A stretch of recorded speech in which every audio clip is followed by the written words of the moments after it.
Hey guys, what's up? I know you're very confused right now because this is normally the MMA podcast, but we're changing it up and we're dropping the MMA. We're going straight to the Quiggin Out Podcast, and I couldn't think of a better first guest. You know him as GeekFireInk on Instagram. He got 542,000 followers and probably one of the best Arnold impersonators other than the man himself, the one, the only Zuni. How you doing, bud? I'm great. How are you? It is fantastic to be here.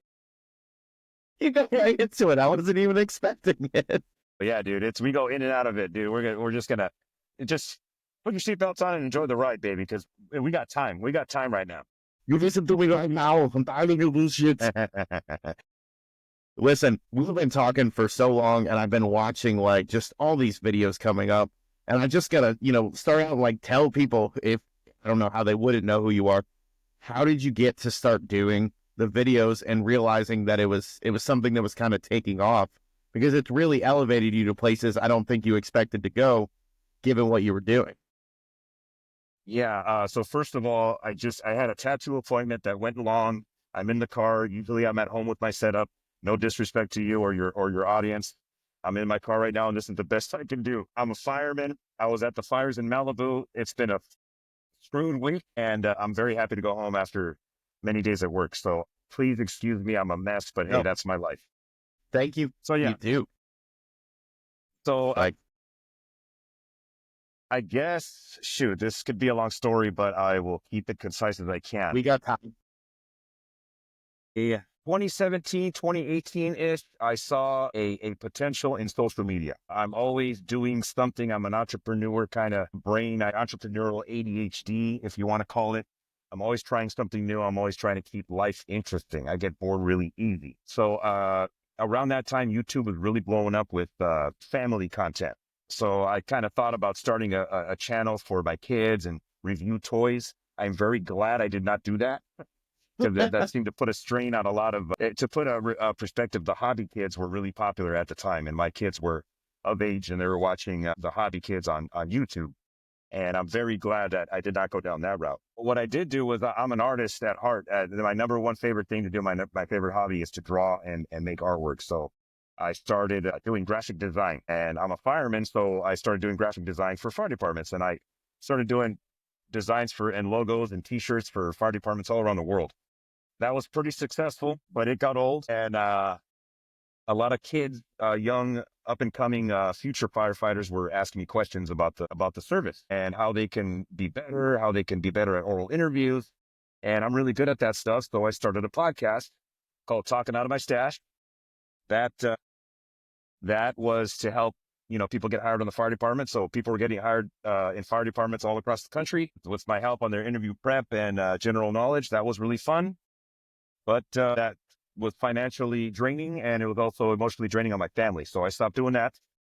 Took 6 months off. I completely shut down my accounts. I had 500,000 followers on TikTok, 100,000 on Instagram, 20,000 on YouTube. It was going well. But one day, it was not cool for my family, and my family's always first. So one night in April, I just pulled the plug on everything. I deleted it all, threw it in the trash. I told myself I was going to, you take out your papers and the trash, right? So I told myself, hey, I'm going to give myself a 6-month break. And if after 6 months, I don't feel like doing social media anymore, I will walk away from it forever. But if I do have still a little of tinge, I'll try something. I had the tinge in 6 months. I started doing my own tattoos. I started learning how to tattoo. So I started an account to advertise that. As I started doing more and more videos, people started getting attention, seeing how I edit the videos, how I shot the videos, how I did the sound effects. And, I have a background in audiovisual from high school and college.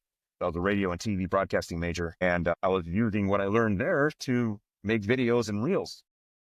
My account was blowing up. Tattoo stuff, fireman stuff, stuff at work, and nerd culture. So that's where GeekFireInk started. The original name of this account was El Chango Tattoos. El Chango Tattoos was the original name of this account. But as I started doing more funny videos about being a geek, about being a fireman, and about my tattoos, I called it GeekFireInk. Naturally, let's change this angle. I'm sorry. Speaking of ADHD. So we'll pretend like you're in the car with me. We're hanging out. All right. So yeah, so they turned into GeekFireInk from that because of the style of videos that I was making. And about another 6 months goes by, and then all of a sudden, Dane Cook, the comedian Dane Cook, follows me on Instagram. He follows me. I get a notification. I go, holy, this is the first like big time celebrity that ever followed me. So, and he was a huge inspiration to me in high school because I did stand up at that time as well, stand up and improv comedy. And Dane Cook was massive success at the time. So I got super excited, and it got me to thinking about my high school days. And I did a small snippet of my stand up act, which included the very first viral video I had with Arnold. No one can scream quite like Arnold Schwarzenegger, you know, and there's a struggle, and you put it together, and you know, I did all that stuff. 6 million views in like a week. And that was huge because at the time I probably only had about 30,000, 40,000 followers. Only. So yeah, you know, just dropping the bucket. But I have very high expectations of myself, and I shoot big. So 20,000 for me is nothing. I'm still not where I want to be, but that's another story. So yeah, that happens. I get really excited, and I think I say this is it because I truly do love Arnold. I truly love Hollywood and action movies and entertainment. I love it. I live for going to the movie theater. So I'm like, yes, this is it. Finally, I found my thing. And then my stomach exploded. I got septic. I had diverticulitis, and I had a rupture in my intestines, and I was 24 hours from death. What the hell? So I wake up, I'm at work, and my stomach explodes, and they rush me to the hospital, and I get rushed to emergency surgery, and they tell me, you got 24 hours to live. We're going to vacuum you up, and you might wake up with a colostomy bag. So they put me under, and I do a 5-hour surgery, and I wake up with a colostomy bag, and everything changed after that. So I was off work. I can't, you know, obviously you can't work with a colostomy bag. I was off work for almost a year. Had another surgery to reverse it, and I had to battle with possibly losing my job. I had a battle with lack of finances. I had a battle with a lot of things. And what got me through, which is what is anti the narrative, was social media. Social media was a very positive thing for me throughout this difficult time. And I used it very wisely, and I gained a shit ton of followers by being focused. And I'm a very goal-oriented person, and I need a target. I need a goal. I need to work towards something constantly in my life to keep me going. So thank God for that, because it got pretty dark. But now here I am getting, you know, I'm able to get tattooed, planning trips to do stand-up in Chicago, and I'm working with, you know, Hollywood celebrities and these projects. Dude, it's fucking amazing. So I'm very happy and thankful for all this opportunity. That's just the story in a nutshell. That's what's crazy is that, like, I think around the time I started following you was when you got septic, like when all that happened. And I remember you like pulling back, and you put out a couple of vulnerable videos of like talking about like what was going on in your life, and kind of like, I feel like just those conversations we had, like I got a glimpse of it, but I don't even think that touched the surface. Yeah, no. Yeah. No what way. you just said, like not even close. Yeah. And who would have thought that social media saved me? Like in those, like basically in those 4 words would actually help. What, like you said, it's the opposite of the narrative. It's the opposite of everything. You got to get off social media, go outside. It has positive. It's there. You just got to find it. There's the key is balance. Yes, you do have to go outside. Yes, you do have to go take walks and work out and exercise your body. Yes, you still have to read books. Yes, you have to spend time with your family. There's balance there. And I think social media is a good tool. It's not everything, but it's a good tool when used wisely. Yeah, absolutely. So take us into now, you've come out on the other side, so to speak, and these videos just keep getting better and better and funnier and more creative. Like, what was the process going through all those? Like, the Excite Bike one is always going to be the one that comes up. Like, where did that idea come from? Because it's absolutely ridiculous, and it worked so well. It was terrifying. I had a very serious conversation with myself and with God when I woke up with that colostomy bag. A very serious, intimate conversation that I've never had. with myself or with God. I'm not very religious, but this experience made me see that there's more to life than what is visible with our own eyes. So during that conversation, I asked myself, dude, who the hell are you, man? Who are you? What makes you, obviously everything up to that point wasn't working. I'm sure that's why I got sick. It was a wake-up call. At least that's the way I'm looking at it. I said, hey, what makes you tick, brother? What makes you you? And I realized how much of a light that I have inside me. And I told myself to stop searching for the light externally. The light's in here. I have a huge light in here, and I like to shine it, and I like to share it. I like to share it with other people. And I said, hey, dude, you got to start being yourself, bro. You got to start being yourself and stop holding yourself back. And my dream was always to get back and get on stage in some capacity and perform and do stand-up and do theater or something again, like I used to. That shit really makes me happy, dude. My job, yeah, fine. It's a job that pays the bills. That's why I don't like talking about it. It's just a job. My family is great, but it's not my family's responsibility to make me happy. It's my responsibility. I thought back to when I was genuinely happy, and that was back in high school and when I was a kid, and during those times, me, my sister, my cousins, my friends, at school, we would do exactly what you're seeing right now for our own entertainment. So we would, the biggest one was, I would record episodes of Pokemon on VHS, by the way, VHS, on a VCR. I would record episodes of Pokemon, and I didn't have a budget. I didn't have a job or anything. So I had that Iowa boombox that everyone with the 3 CD changer. Yeah.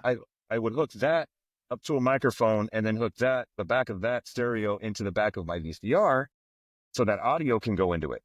And then I had 2 VCRs so that one can play and one can record a new track. So I created my own editing studio with just what I had in my bedroom. Dude, that's incredible. That's where the geek comes in on this count. So I've always been real resourceful and trying to make something out of nothing. I love doing that. And so with those Pokemon episodes, I would mute them. I would hook the microphone up and I would hit record on the second VCR and I would do funny voices, then stupid shit.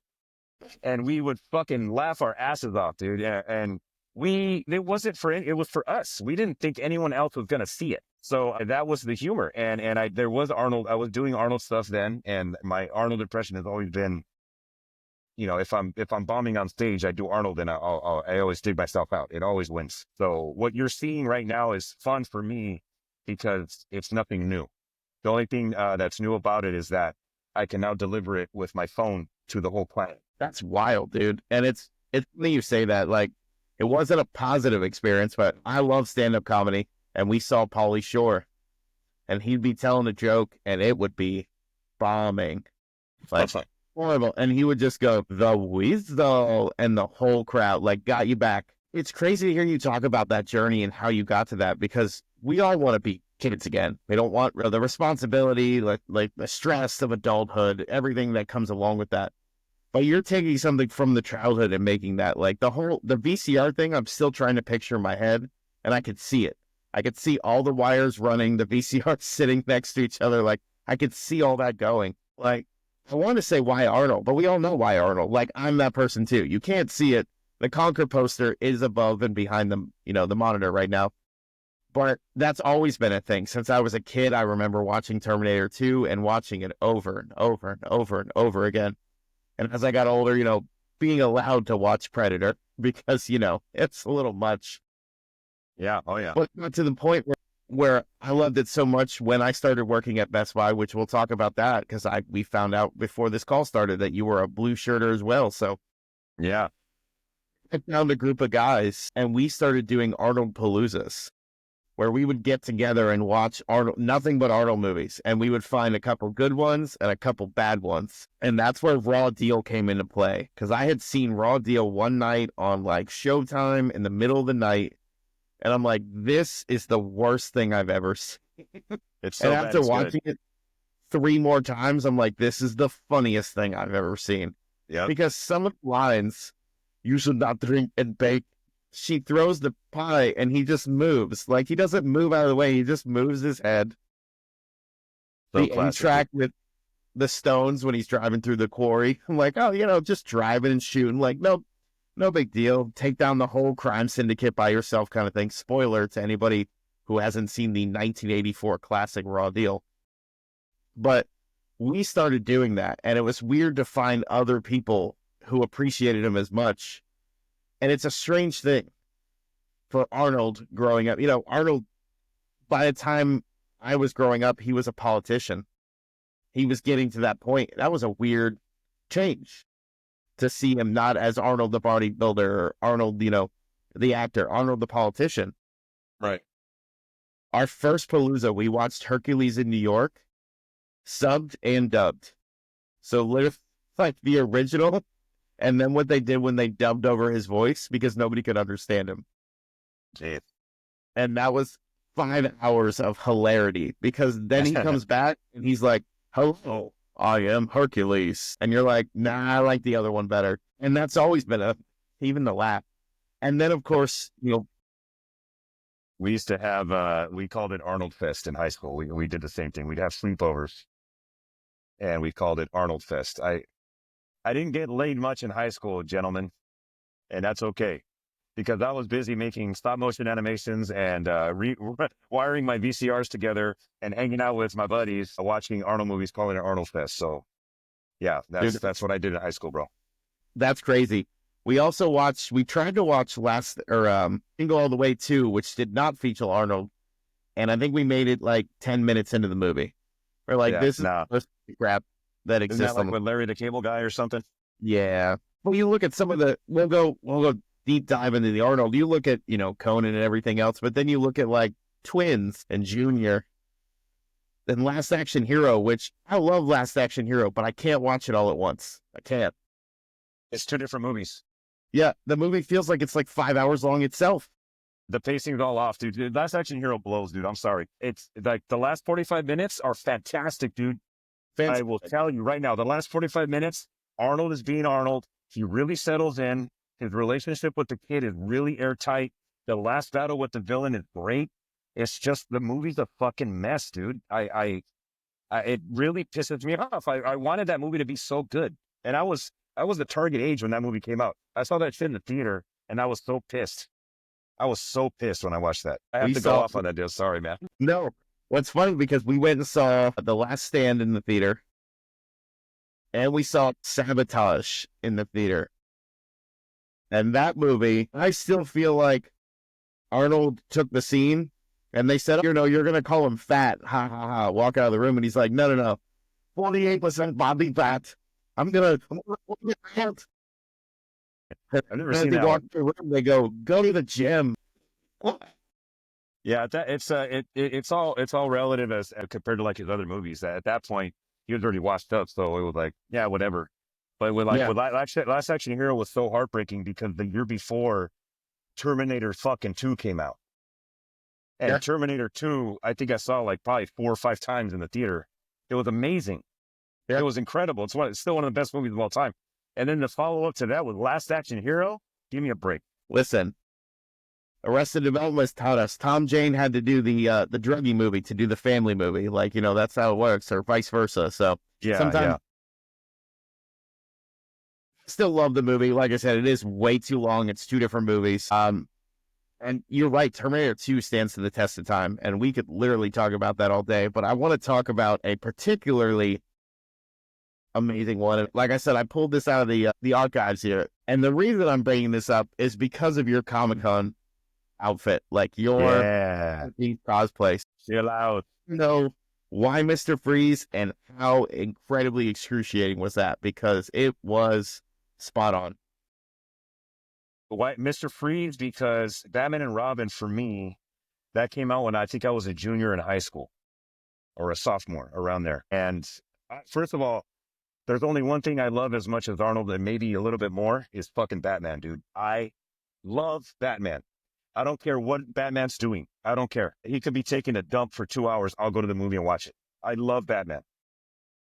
So Batman and Robin's absolute trash. There's Batman. What's that? Batman.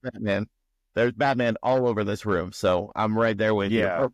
I probably like Batman more than Arnold because I can't tell you a bad Batman movie. Maybe Batman Forever, but I can watch any Batman movie at any time. I cannot. Batman Forever for me is completely unwatchable. There's nothing redeeming about it. Yeah. Tommy Lee Jones is a complete ass in that movie, dude. That's true. Tommy Lee Jones ruins the movie for me, yeah. He's like, Tommy Lee Jones ruins the movie Batman Forever like the girl from Temple of Doom ruins that movie, the blonde lady. Oh, yeah. Temple of Doom would be great without that, the blonde. I don't disagree. Yeah, I don't. So, back to Batman and Robin. Batman and Robin is great. Again, remove Arnold from Batman and Robin and you got a trash movie. I get it. But Arnold is acting like such an idiot that is exactly the point when I perfected the impression. Is when that movie came out, I saw how, I saw how ridiculous he really is and how much of a sense of humor the guy has. He's got some charm. And for him to pull off that many one-liners per square inch of movie is incredible. And right when I walked out of the theater, I go, I got it, dude. And I went to school the next day and I had a decent Arnold, but after Batman and Robin, my Arnold was fucking perfect. And it's just gotten better ever since. Well, what killed the dinosaurs? The Ice Age. Exactly. As far as how excruciating it wasn't at all. Because it's one of those things, like Arnold said it himself. I was at the gym working out, and there's people there with sour faces, like they did not want to be there. And I'm like, what? Do you have the sour face? I'm here to work out. And basically, he's saying if you love it and have a good attitude, you can do anything. And it's true. So it took 5 days to make the costume, 12-hour days, puffed a lot of paint, but it was a labor of love. It was worth it. I had back pain because I was wearing Crocs the whole time. I was on and performing, but that's what I like to do. I like to be in public and be a mascot and an ambassador and a performer and a representative of something that people love. That's half of why I became a fireman. So I like being the face of an organization. I like being the representative. So to represent that period of time, to represent that character, to represent Arnold the way that I did and bring him and the character justice is a huge honor in the geek community for me. Absolutely. And like I said, we did the first year I went to an actual con. So there's a poster back here. You can't see it because of the angle. We got to meet Adam West, probably one of the coolest moments of my life. Incredible. Because at the time, you had to get in line. You had to make sure you got the autograph ticket, all that stuff. So we're sitting in the diner, like in the hotel restaurant, and we see him coming and we make eye contact and we had a whole conversation where he went, please do not call me out. Please don't make a big deal about this. I'm just trying to get from point A to point B. And I looked at him and he looked at me and I just nodded. He nodded back and he went and got into, position. They end up moving us up in the line randomly. And at the time, my fiance was a nurse. I was in social work. And he goes, oh, hey, nice to meet you. He's like, what do you guys do for a living? And we told him, and he stopped signing. And he looked up at us and he said, the world needs more people like you. And I was like, it took everything I had not to just start bawling right in front. I was like, but that's incredible, dude. Yeah, what a class act, dude. And I love the whole con experience. It's overwhelming for some. And the first year, I'll have to send you the picture later, we did Game of Thrones. So I did Tormund because I'm already halfway there. And we literally made our costumes. We found out Joanne Fabrics was having a cosplay class. And we're like, yeah, we'll go there and do that. Shit. Oh, rash. So we do it and we finish. And you could tell the other people there weren't really into it. But we really were. And the guy's like, hey, I can do this after work too if you guys want, half price. And we were like, yeah, sure, come on. But you there? Yeah. Sorry, I put do not disturb, but it's still, hang on one second. You're fine. We'll take this moment for everybody to, all right, got the new logo. Hey. Okay, I'm back. Sorry, dude. All right. Anyway, Adam West, keep going. I'm in on the story, dude. So anyway, so we're like, yeah, sure. A complete stranger come over our house. Yeah, sure. He shows up with a sewing machine in hand. We literally made our costumes. Dude, that's rad. And we're at Comic-Con and Jason Mewes, was doing autographs. And it was right I think it was right after he kind of was starting to get clean. And I say this with all respect because I love Jay and Silent Bob. I love that whole universe, everything. Same. He looked at me and he goes, "Man, I love your Viking." And I was like, you know what? I'm not even going to say anything. Thank you. Like, That's a win. That's a win, dude. And we ended up doing, I mean, like you said, we huffed a lot of paint. We were sitting in the parking lot of the hotel, spray painting on the back of the car, like just making sure we could get it done. Yeah, man. And it was a blast, and it was really cool, like you said, to embody that experience. Yeah, yeah. And I think if nothing else, the fact that you have the voice behind it, if I went up to you as Mr. Freeze and you're like, "Hey, how you doing?" I would have been like, "No." But I guarantee all the videos I saw, you were in full character that whole time, and there was Dude, I was in character 100% of the time, bro. There's no, when I commit, I fucking commit, dude. There's no, if you do something, I recommend do it. Don't do it half. Do it all the way, percent, and the love will come. If it doesn't come from outside, it comes through right here because you're putting in the work, you know? And that's what kind of I want to circle back to is that I still don't think Arnold will actually realize how much he can bring strangers together. And I say that because I think about, I worked at Red Bull and I'd walk into a cooler and I heard somebody go, "What are you doing in here?" And I was like, "Who are you talking to?" And like the two of us went back and forth, and my Arnold has gotten worse as yours has gotten better. I just need you to know that. When I'm not on camera, it sounds great. Well, you know, instant friends at that point, like complete strangers. Who are you? Like just complete strangers are now friends for the rest of the time I worked that route because that was what we would do and see how many different voices we could do. Yeah, yeah. And at first it was funny, like you said, those one-liners in Batman and Robin, some of those are just horrible, but they're so good. They're so bad. It's so bad it's good, dude. So with that being said, I have to know, what is your all-time favorite? I know it's probably leaning towards Terminator 2, and we're going to talk about that. Yeah? And it was my favorite Arnold movie of all time. I could watch it anytime, any day. And that's a hard number one. There's no debate for me. When it comes to like, see, now when I answer questions about this stuff, there's no such thing as the best because it's subjective. I could tell you what my favorite one is, but I can't tell you what the best Arnold movie. It's going to be different for everyone. And I could admit Commando's probably not the best quality Arnold movie, but there's just something about it. Probably because I discovered it with my mom, and my mom is the true Arnold fan in the family. She loves Arnold. And she got me into Arnold back in the day. She was like, "You got to watch Terminator. You got to watch Total Recall. You will love these movies." And we had watched, we're watching Channel 13, KCOP in Southern California. And it was a lazy Sunday. We're doing laundry. I'm helping my mom. And, before we do laundry, we find a movie to watch. And Commando we happened to catch it right when it started. And she goes, "Hey, we haven't seen this one ever, have you?" I go, "No, let's watch it." Oh my God, we were dying laughing at how cheesy it was. But we finished the whole movie. And when it was done, we looked at each other and we both kind of said, "That was really stupid, but man, I really liked it." I couldn't look away. Had the same reaction. It went by so fast. Yeah, ever since then, Commando, dude, I fucking love that movie. And basically it's Taken. It's Arnold's version of Taken. It's exactly Taken. Same story. My God. Alyssa Milano. I just want to hear Arnold read the line. "I have a very special set of skills that make me a nightmare for people like you. If you let my data go now, it'll be the end of it. If you are looking for money, I don't have any. I said it in backwards, but who gives a fuck? English is my second language. If you do not comply, I will find you and I will kill you." So that's how we do it, baby. I don't know how you top that at all. Like, wow. That was brilliant. Dude. Wow. To jump on my live, dude, they're bonkers. My lives are bonkers when I go on there, dude. My gosh. Have you ever gotten like any weird requests where you looked at it and you were like, "No, I'm not doing that"? Every fucking day. Yeah. I don't do requests anymore at all. I don't even open my fucking DMs, dude. DMs are garbage, dog. They're fucking trash. Don't DM me. Don't DM me. And I said that, and then I tell people, "Don't DM me," and they find my email, and they email a stupid fucking request. The email is for business inquiries only. Period.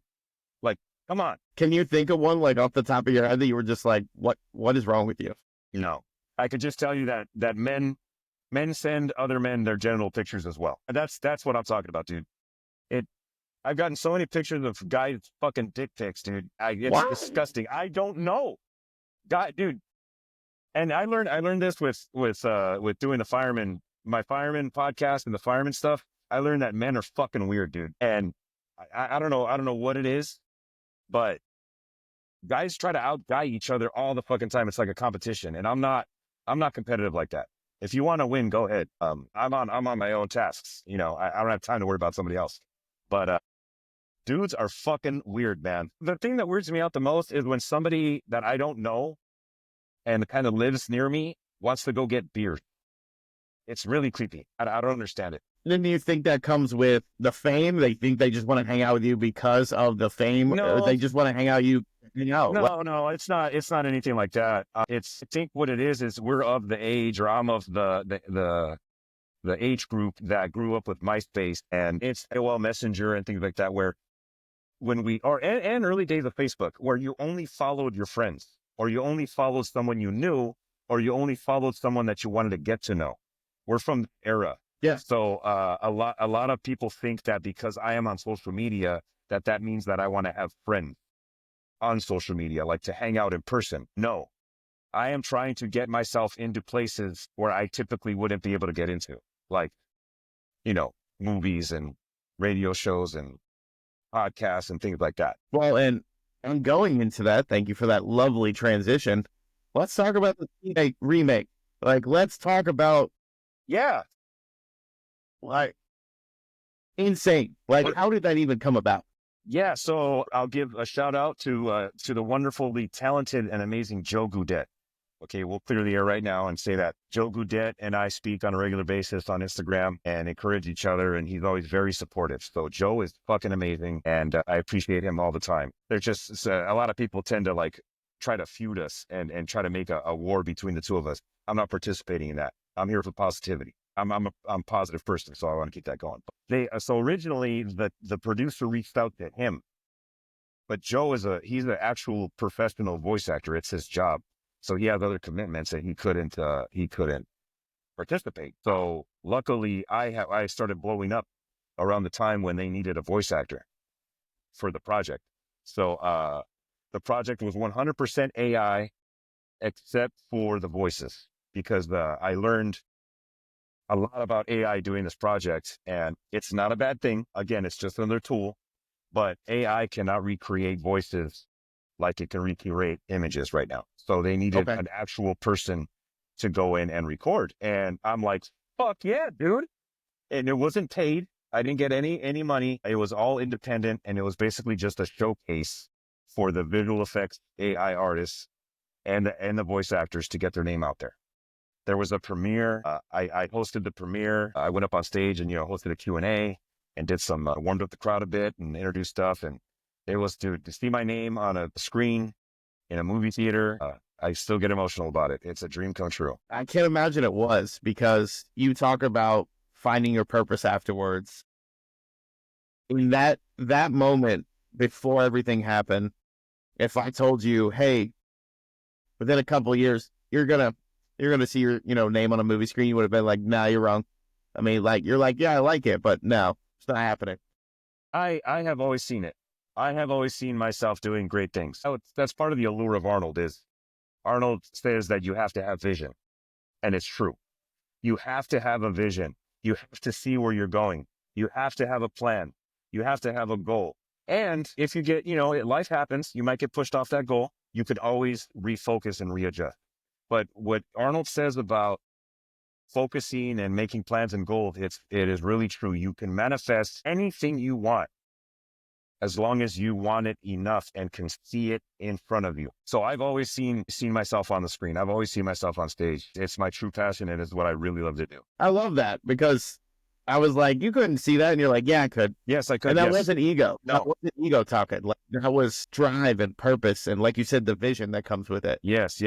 And you have to work. You have to work. You have to go through it. You have to fail. You have to fall down. You have to pick yourself up. You have to redeem yourself. You have to be a Renaissance man. I mean, at least that's how I feel. Yeah, it's a very real thing, dude. And I truly believe anyone can do it. Wow. I just got hit with like this wave of just everything that you were saying. And anybody who knows me, anybody who's ever seen any podcast, talk to me, anything, knows that I don't get speechless very often. But for that moment of just silence, to just be like, Whoa. Well, man, I think we'll wrap it up this time, but I definitely need you to come back because I feel like we have so much more story to tell. And That's it. I know what you want to keep going, Dude, I could, dude, yeah, dude, we're just getting warmed up, man. Shit. I hit you with the truth Listen, bomb, and your audience is going to be pissed if you turn this off right now. Stay tuned for part 2. It just cuts it off.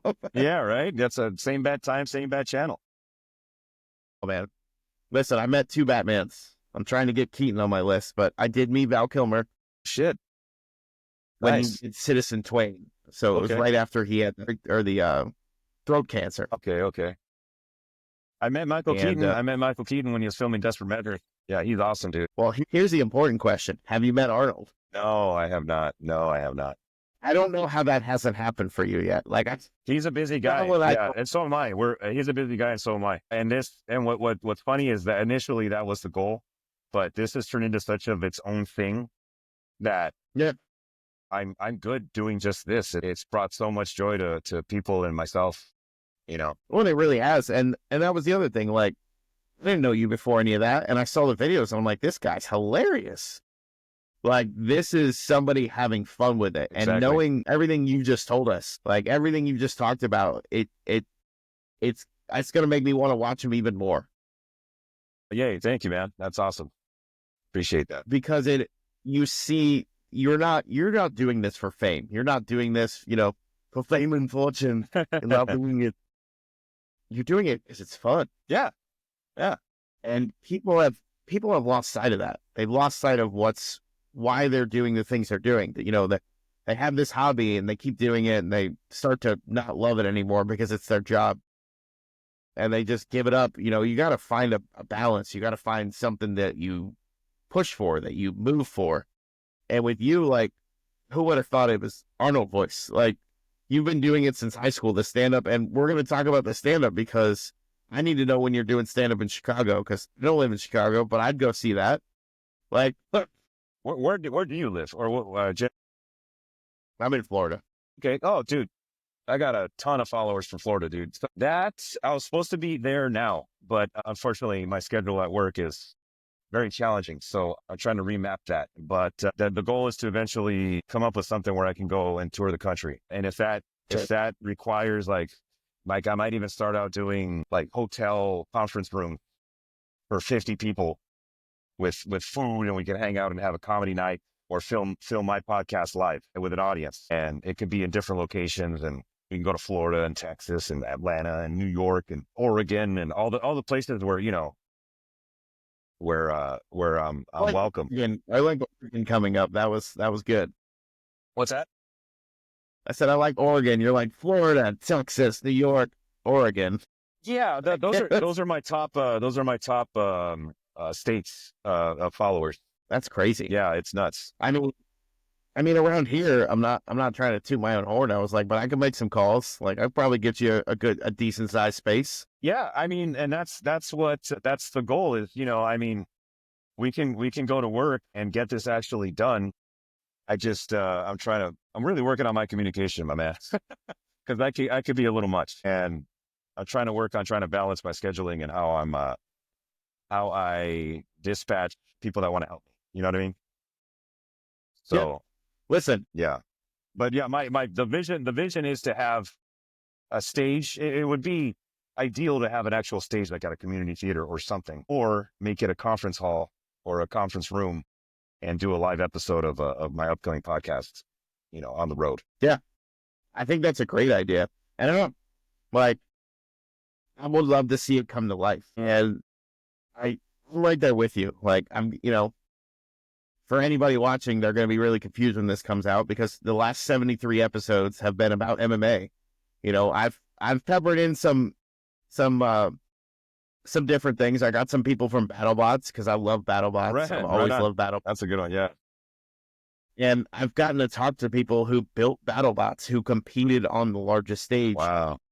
And I said, it's just robot MMA. I said, it's the exact same thing. Yeah, true. Oh, I didn't think of it that way. Yeah. We're like, yes. Yeah. I'm like, you have to have a game plan. I was like, game plan goes out, something goes wrong, something out of your control. I'm like, it's the exact same thing.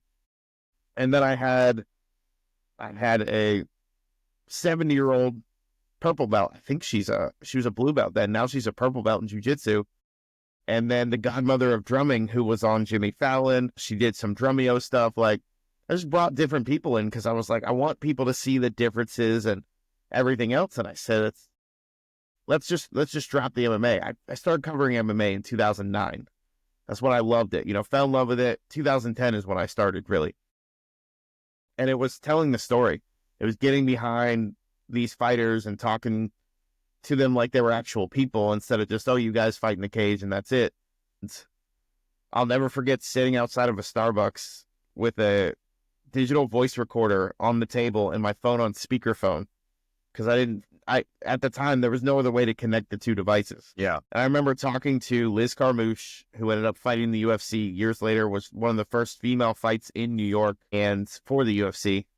I know somebody's going to call me out and say, oh, there was this or no, just leave it alone. And I just remember her going, yeah, she talked about her time in the military. And she said, it's really weird to walk into a pastry shop and you've got an AK-47 and a knife strapped to you and nobody even bats an eye. And I was like, that's terrifying. And she goes, I really wish this was in person. And I was like, I don't. I said, I'd be terrified right now. Yeah. And having these conversations, but I'm like, I'm limiting it so much. I love pop culture. Earlier this year, I don't get to talk about this. I got to interview Bruce Dickinson. Why does that name sound familiar? Iron Maiden's lead singer. Shit. Wow. How'd you get that? Believe it or not, what? So I met a guy in training who ran Geek Network, which is funny, Geek Network. Yeah. Which is no longer associated with them, and he put up a post that says, does anybody want to interview Bruce Dickinson? I said, yeah, sure, I'll do it. Like, whatever. Not thinking he was serious. And he messaged me and he said, are you serious? I was like, wait, you're serious? Wow. I was like, I don't know, man. I started to have like second thoughts and I'm driving to, St. Pete, so like 30, 45 minutes away. I said, I really need to think about it. And I walk into, I'm supposed to meet a buddy. He said, hey, I'm running like an hour late. So I stopped into a brewery that was around the corner. And I walk in and Iron Maiden was playing on the radio.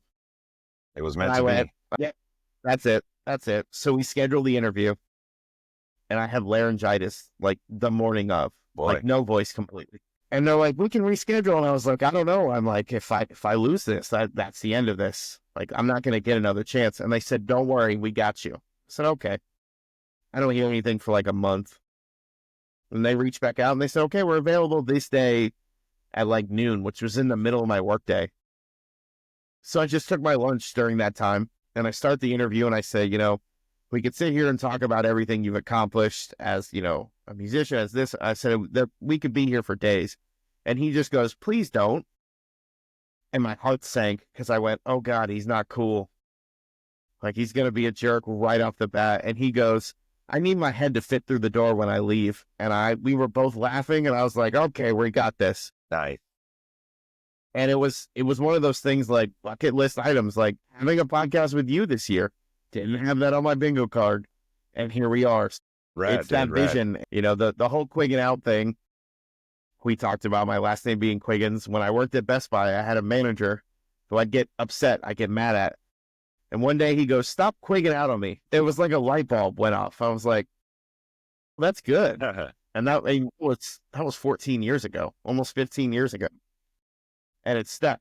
You talk about the vision and going back to what you love. And I'm like, this is what I love. I love pop culture. I love talking about Arnold and Batman.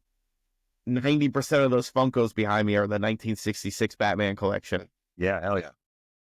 Including Mr. Freeze. He's back there. And King Tut. I really think they should have done an Egghead, but that's just because I love Vincent Price, and that was just amazing. Yeah. But I want to talk about what I love and do what I love and not have to worry about anything else. And I think that goes back to everything you were saying. Like, you're doing this because it's something you love to do. And I can't stress that enough. How old are you? You're, 30, 35? 36. 36. All right. You hit a point, or at least I did, when I am done with bullshit. And that includes my own bullshit. So the things I choose to do are things I really, really want to do. Game 1 of the World Series? Yeah, let's go.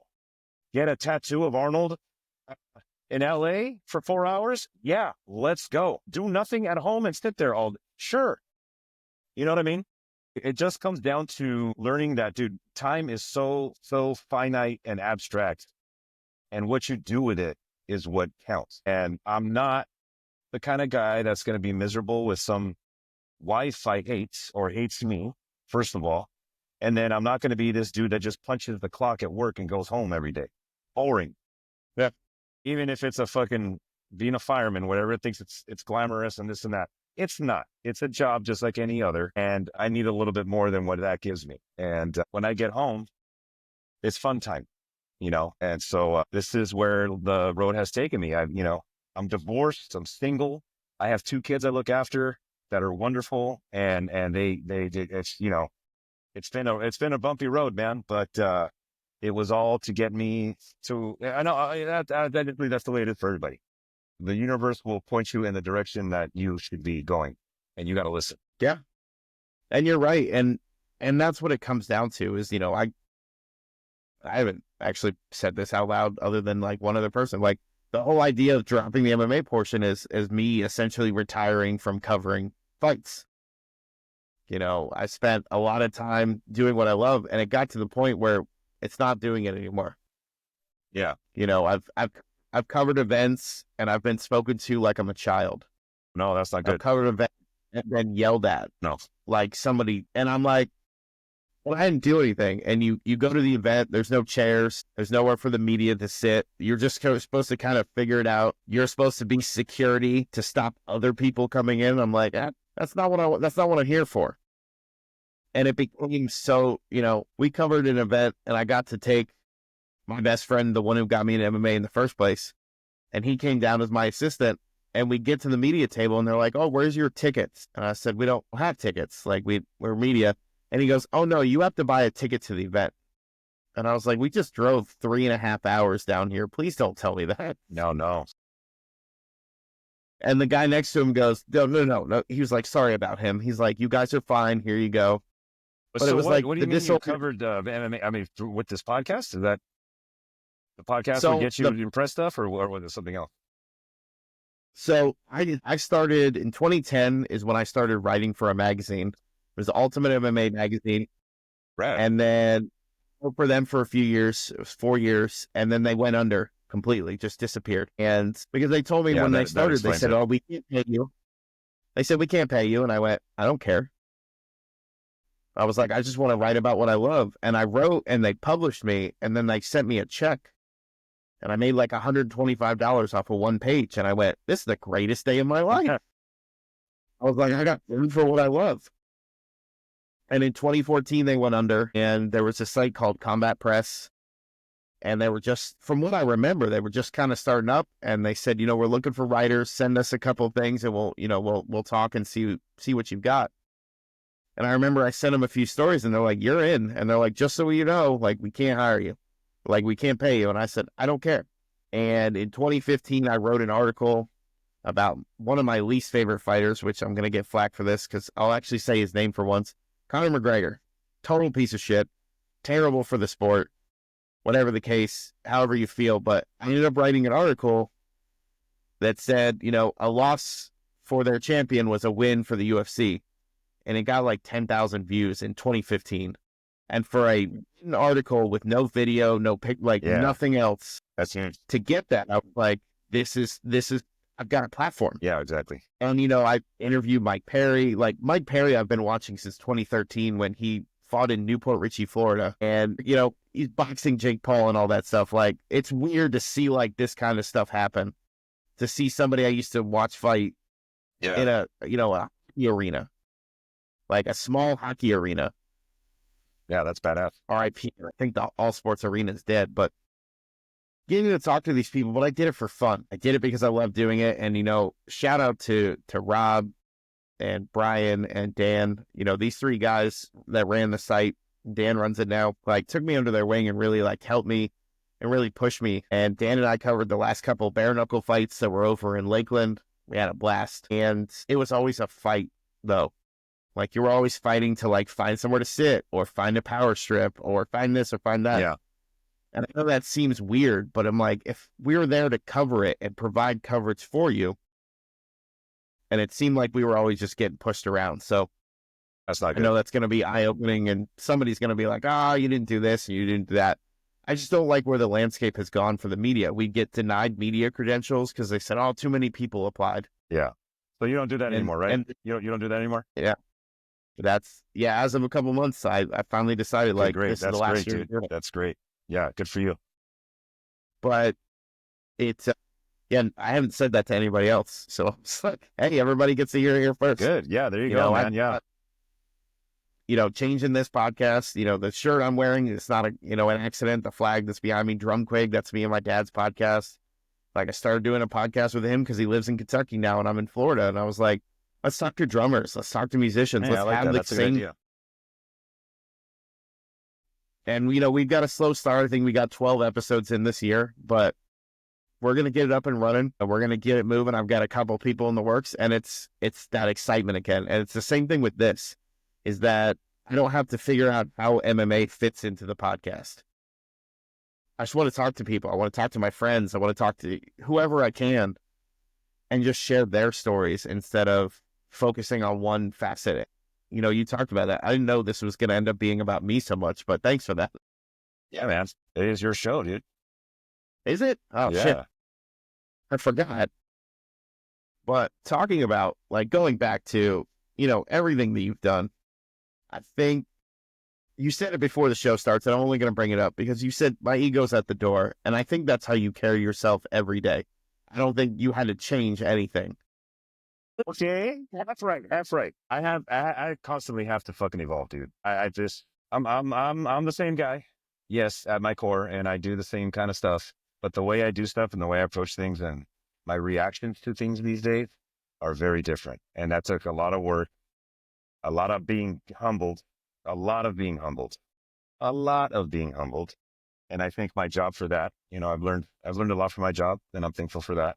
That's just from how to be a man, not just the skills of the job, but how to be accountable for myself, how to be a part of a team, how to deal with pressure, how to talk to public, how to deal with tragedy, and how to really handle my own brain, dude, and my own heart, and make the two communicate with each other, which I'm struggling with right now. But that's my new little goal for myself, is to link the connection between my gut, my heart, and my head. And I wrestle with my ego all the time, but a recent scenario that is forcing me to demolish it again with a recent breakup is forcing me to grow as well. So, and I'm also very thankful for that. And that's just life, dude. Life comes at you hard and fast, and there comes a point when you're like, I don't know what's coming. I'm at that point where I don't know what's coming, but I know something always comes, and when it comes, I will deal with it accordingly. And I'm confident with that. Thank God. Man. But I was not fucking born that way, dog. I was I was raised with a silver spoon. I had a great childhood. I was very fucking kind of spoiled, and I had to learn the hard way I'm still learning the hard way on how to humble myself, dude. Yeah, it's real.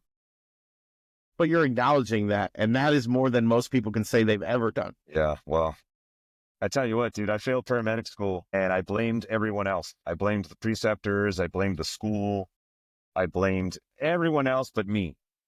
And I was depressed and angry for about 6 months. And finally, I woke up one day and I go, what the hell am I doing? I'm an idiot. Yeah. I was not prepared. I did not take it serious. I made myself look like a buffoon. I need to go back and prove myself to me that I can do this. And if I fail again, I know this path is not for me. And guess what? I worked on I thought about what I was weak at. I worked on it. I ironed it out, and I went back and I went fucking 100% top of the class. No issues. And I was a great paramedic. So that was like the first earth shattering event that I ever had to go through. Think about that. That's how good my life has been. That I had to wait till I was 24 to fail paramedic school. And that was the end of my world at that time. And it really wasn't a big deal, not to mention now a fucking divorce and work that, I don't go home, and I can't have a fucking relationship because my schedule sucks. And, and there's, and those are minor things. So that, some people have their family passed away, or dude, there's just so much, bro. And really the basics is you just got to count your blessings, man. Yeah. And that's some powerful shit, man. Like, that was Listen, when I went into this, I was like, this is going to be 90% me throwing Arnold quotes and making, this sounds terrible, dancing monkey. It's like, do the voice, come on. Yeah. And we got so much more out of it. I'm not very funny. I'm not very funny on podcasts, and it pisses some people off, but I don't care. You know, it's an interview, in my opinion. It's not a skit. I can't have a skit with, now if it was another professional actor with improv experience, yeah, we could screw around and have a skit for an hour, but with normal people like ourselves, I like to talk about normal people shit. No, and I love that. And I was like, it makes me sound terrible because I was like, I don't know what to expect. I was like, I just got excited. Have an open mind and an open heart, dude, and go into the scenario and see what happens. I love going on podcasts because I never know how it's going to go or what they're going to ask. And I love that. I love not knowing. I'll tell you an embarrassing podcast moment. I interviewed a guy. I was super excited to interview him. I won't say who it was. And we did a lot of research going to this. I found out about his heroes. I found out like a lot of stuff. And he had posted just a few days prior about GoldenEye. And he's like, man, I love playing this game. It's one of the greatest games ever. And I was like, I'm going to bring that up, show him I was like, keep an eye on things and making it relevant. And I remember asking him, I go, do you remember the first time you played? He goes, no. And I just stared at the screen. I was like, shit, I wasn't ready for that. And like every question I asked him, I was like, hey, is it any different being a dad now? And he was like, nah. And it was like, shut down.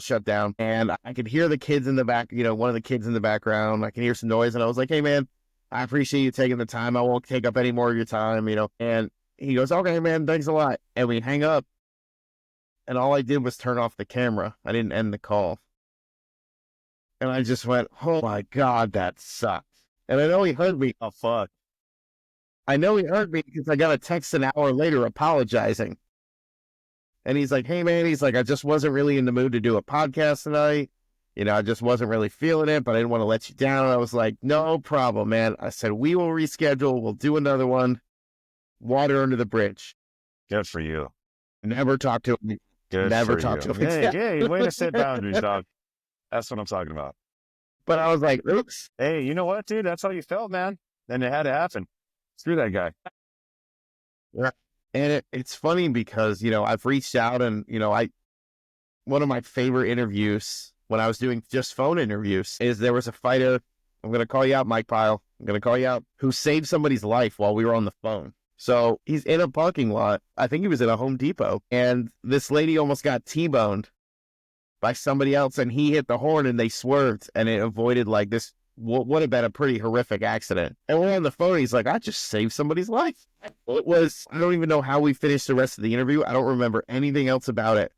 I just remember that moment of him being like, I just saved somebody's life. It wasn't bragging. It was just like, that just happened. Yeah. My God, that just reminded me of Boondock Saints. Did that just happen? I've never seen, I think I made it 15 minutes through that movie. What? Yeah, I couldn't get past 15 minutes past that movie. I got to give it another chance. But yeah, for sure. Yeah. So we'll go back to the pop culture part of it because that's what everybody tuned in to see. What are your favorite non-Arnold movies? I think we're going to have a Star Wars conversation. Again, we had no idea where this is going to go. You guys don't know where this is going to go. Podcast, baby. Yeah, the best podcast, just random shit. But yeah, dude, The Last Jedi, bro. What the hell were they fucking thinking? And they weren't thinking. They're making a movie by committee. They made so many alternate cuts and alternate shots and just edited that crap together last minute, and it was dog shit. And it hasn't been the same since then. Nope. And if you really look at 7, 8, 9, they were really just recreations of 1, 2, and 3, and recreations of 4, 5, and 6. They were literally like the same movie. No, that's all over. Yeah. I get what you're saying, but I would never insult the original trilogy in that way. No, yeah, I know I'm not insulting the trilogy. I'm saying they ripped it off, is what I'm saying. Yeah. No. The movie go 4, 5, 6, 1, 2, 3, not 1, 2, 3, 4, 5, 6. That's yeah. I made a post after Ahsoka, and I lost like 4,000 followers. And after that, I'm like, I'm not talking about Star Wars ever again on my channel. Like, I don't care because I could do without those 4,000 people that thought my joke was enough to unfollow. Fine, get the hell out of here. But man, I didn't. That was the most divisive thing I've ever done, is to trash Ahsoka. And a spoke was garbage. It's like, sorry, dude, that shit sucked. There's too much. There's too much out there. Yeah. That's why, like, the one thing I do love, kind of going off topic, but back to topic, is stand-up comedy. Like, seeing stand-up specials coming out more frequently and seeing some of the older ones come out, or, just things like that. And you're like, this could be good. And I have not watched a bad stand-up special in a while. Yeah, it's like the old HBO days. Oh yeah, man. We saw Louis Black on Valentine's Day. That guy's great. Back. And I'm still convinced that if you sit in the front row of his show, his finger's just going to go like this and you're going to explode, like straight up just explode. And I remember him going, what the hell's wrong with you people? Why are you here on Valentine's Day? Like, you better not be here on a date. And we were like, nicest guy I've ever met. Like, super nice after the show, signed stuff. Of course. Like, super cool. Yeah. It's nice to have a shtick. Yeah. Listen, hit the Back in Black, or like, that stand-up special changed my life. Because I just remember him talking about milk and making fun of milk. And I was like, why is this hilarious? His energy is so great. His energy is great. You brought up such a good point, though. You say one thing that people don't agree with, and they're like, gone. I'm like, we have our opinions. I didn't say to you, I don't agree with your Joker recommendation. End podcast. Stop how it works. Yeah, the social media is so fickle, dude. It's best not to even acknowledge that. Yeah, it's so fickle, dude. It's just a game, man. That's why it's like, it's very much a game, and especially with when, a shit ton of followers, you have to play the game. And sorry, I can't talk to everyone. I don't have time. I just, that's not how it works. You need to stop talking. You have a headache. Yeah. Oh my God. That's it, dude. I don't know why I went like Kermit the Frog at the end of that, but that's what happened. That's the tendency. It goes from Kermit the Frog to John C. Reilly and everything in between. It was probably a couple of years back. I learned when I could do the Arnold voice, and I tried to figure out why I could do it, and I realized it was Tasmanian Devil. Like, that was the beginning of translated into Arnold. Is that what happened? No, it couldn't. I couldn't do one at all. But it was I see. See, your failures lead you to somewhere, dude. That's why you got to fail. Listen, I do 3 impressions decently. Arnold being one of them, Christopher Walken, but everybody has their own Walken. Wow. But one of my favorites, and again, with the props, is this guy right here, Milton from Office Space. I never seen that, dude. Man, wow, you just killed me twice. Sorry, wait, you're gonna if you told me you've never seen Shawshank, I'm done. Which one? Shawshank Redemption. That's a great movie, bro. That's a great movie, dude. I think when you become a dad, that's what comes in the packet. They give you diapers, a couple beanies for the baby, a blanket, a little starter pack, a little bulb syringe, and also a copy of Shawshank Redemption. That's what every time you become a dad now. Yeah, that's a great movie. There's a poster back here that the Get Busy Living or Get Busy Dying. Like that's yep, exactly. Right there. Front and center. I love that shit. Yep. Great movie.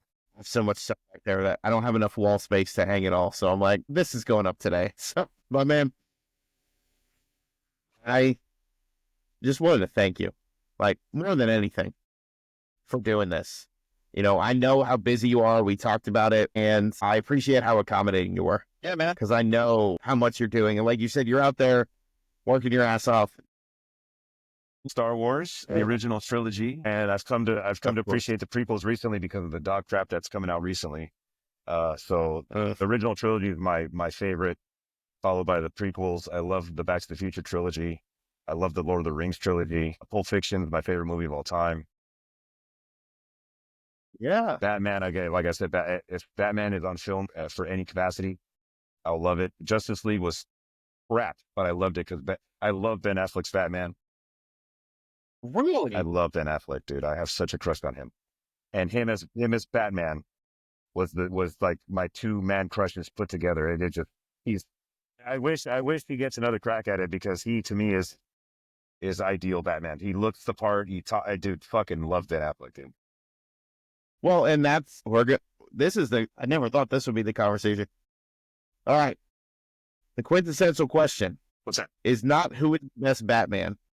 It's who is the best Batman and who's the best Bruce Wayne. Because I don't think you said Affleck, but I don't agree with that one. I'm not.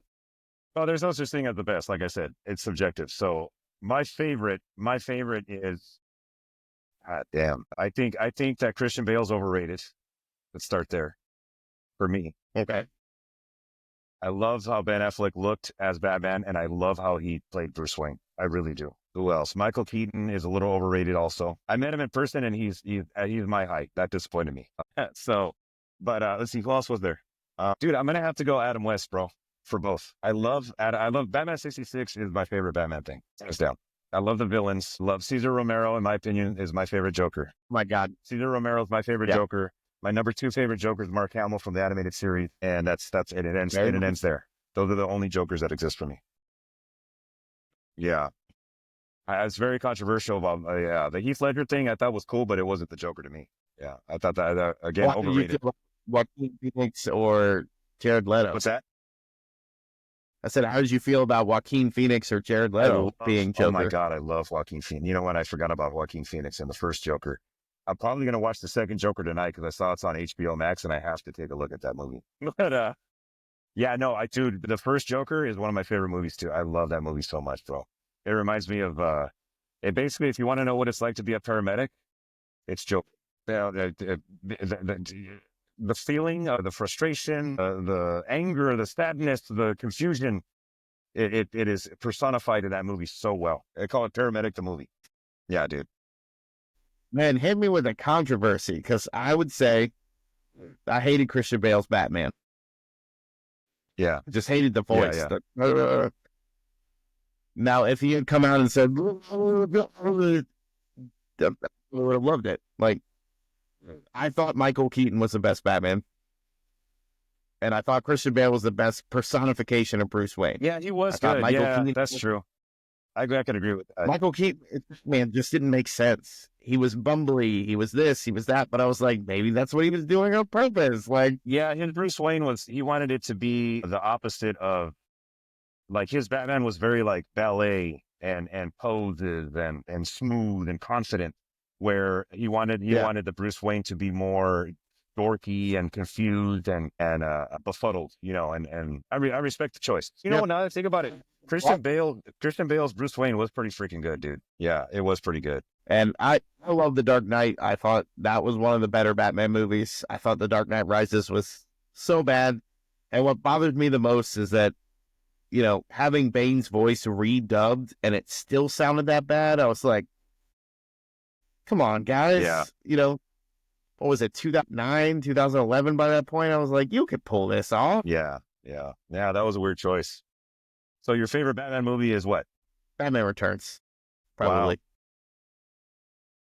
So I love Man but I realized having a, 2 foot tall, Mr. Freeze next to me staring at me is a little weird. Yeah, dude, a lot of people really love Batman Returns, dude. I lived through that and its controversy, and it was really strange, dude. That was another weird cultural thing. That was strange time. It's like living through Metallica putting out the Black Album. Exactly. Yes. That to me, that was Batman 89. Seeing Batman 89 in the movie theater on opening fucking day is my number one pop culture anything of all time. That was really the hype, bro, was almost beyond all measure. It was almost it was like the Phantom Menace. If you remember the hype behind the Phantom Menace, it was like that. I sat outside the theater for Revenge of the Sith. Hell yeah. I was a junior and I went to the midnight showing. I don't know why my parents let me go to a midnight showing on like a Tuesday, but they did, or Thursday, whatever it was. And the movie got done. I think I got home at 3 a.m. to get up at 6 a.m. to go to school. And in first period, I had my English honors oral final exam, and I aced it. Nice. And I was like, you would never know that I got 3 hours of sleep and, was watching Star Wars last night. Right. But you're right. You're happy. Yeah. And that's what's so funny about that is, man, I think Batman Returns for me I was old enough to appreciate it. The Black Album for Metallica was the first CD I ever bought. Okay. Yeah. The first album I ever bought was Steely Dan's Asia. Completely. Steely Dan's the shit, dude. I love him. So with that, I think I did not appreciate the original Batman as much as Batman Returns because I felt like it was more me. But But granted, Batman Returns came out at what, 92? Yeah, that sounds about right. I was 4 when that movie. Yeah, so But- you lived it. It's different when you experience.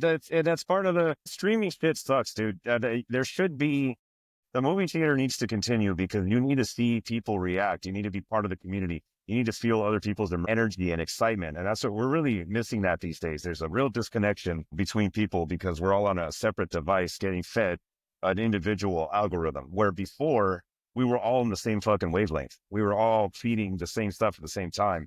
So we could all jump in together. And that's essentially what Comic-Con is. It's everyone coming together for love of geek shit. And it's great. You know, so the fact that you were able to live that is part of your experience with that movie. And that's beautiful. It's a wonderful thing. So we talked about Star Wars and you talked about the hot garbage that came out. But what's really funny is that in the last 10 years, on December 17th, which is today, The Last Jedi. we saw Force Awakens in 2015. Oh, okay. We saw Rogue One in 2016. And we saw Last Jedi in 2017, all on December 17th. Yeah, screw The Last Jedi, bro. That was the beginning of the end. Screw that movie. And hurts. I was like, why? That was the stupidest crap I've ever seen. That's probably, oh my God, bro. Damn. Wow. Literally fighting fires. Like, literally out there doing this work and taking care of all this stuff. And you made the time to do this. And I had an absolute blast. And I could not have thought of a better guest for this rebranding that, kind of came about in the last few weeks, where I was just like, what if I just dropped the MMA part? Who would I want on the show?